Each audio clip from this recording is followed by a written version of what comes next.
मैं हेमलता आप सबका स्वागत करती हूँ IAMT मीडिया के विशेष कार्यक्रम हिस्ट्री ऑफ द डे में। आज के दिन अतुल्य भारत विज्ञापन बना था campaign of the year. Bharat सरकार द्वारा पर्यटन को बढ़ावा देने के लिए 2002 में शुरू किए गए अतुल्य भारत अभियान का विज्ञापन बेहद खास रहा है। यह अभियान दुनिया भर के सैलानियों को भारत की ओर आकर्षित करने में सफल रहा है। इसने दुनिया भर में भारत की छवि और सांस्कृतिक धरोहरों को एक नए रूप में प्रस्तुत किया। इसीलिए 16 सितंबर 2009 को अतुल्य भारत विज्ञापन के प्रचार को ब्रिटेन में सबसे ज्यादा सृजनात्मक मीडिया अभियान के रूप में सम्मानित किया गया था। ब्रिटेन के तत्कालीन प्रधानमंत्री टोनी ब्लेयर ने आयरलैंड में इसी दिन आयोजित टूरिज्म सम्मान समारोह में भारतीय पर्यटन कार्यालय के निदेशक जगदीश चंद्र को GG2 campaign of the year पुरस्कार से सम्मानित किया था। जनरल जिया उल हक आज के दिन बने थे पाकिस्तान के राष्ट्रपति। प्रधानमंत्री जुल्फिकार अली भुट्टो ने मार्च 1976 में जिया उल हक को प्रधानमंत्री सेना का जनरल बनाया था। उस समय पाकिस्तान की राजनीति में काफी उथल पुथल मची हुई थी और अर्थव्यवस्था में गिरावट से अशांति का माहौल था। इसी दौरान जनरल जिया उल हक के इशारे पर सेना ने विद्रोह कर दिया और 5 जुलाई 1977 को प्रधानमंत्री जुल्फिकार अली भुट्टो की सरकार को हटाकर सेना ने नियंत्रण स्थापित कर लिया।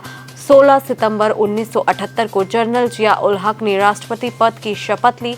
जनरल जिया उल हक का राजनीतिक सफर एक सिपाही से राष्ट्रपति बनने तक का रहा है। पापुआ न्यू गिनिया आज के दिन बना था स्वतंत्र राष्ट्र।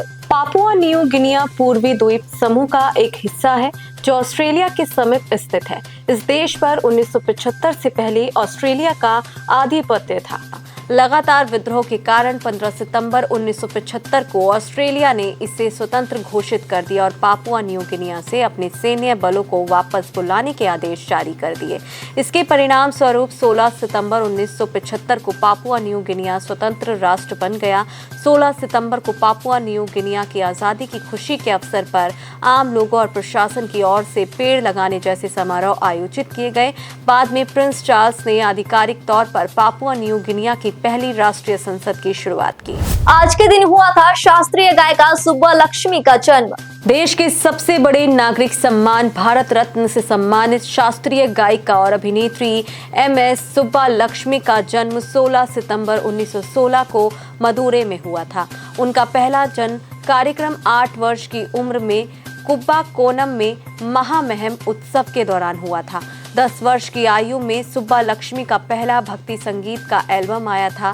सुब्बालक्ष्मी ने फिल्मों में अभिनय भी किया और 1945 में उनकी यादगार फिल्म भक्त मीरा आई।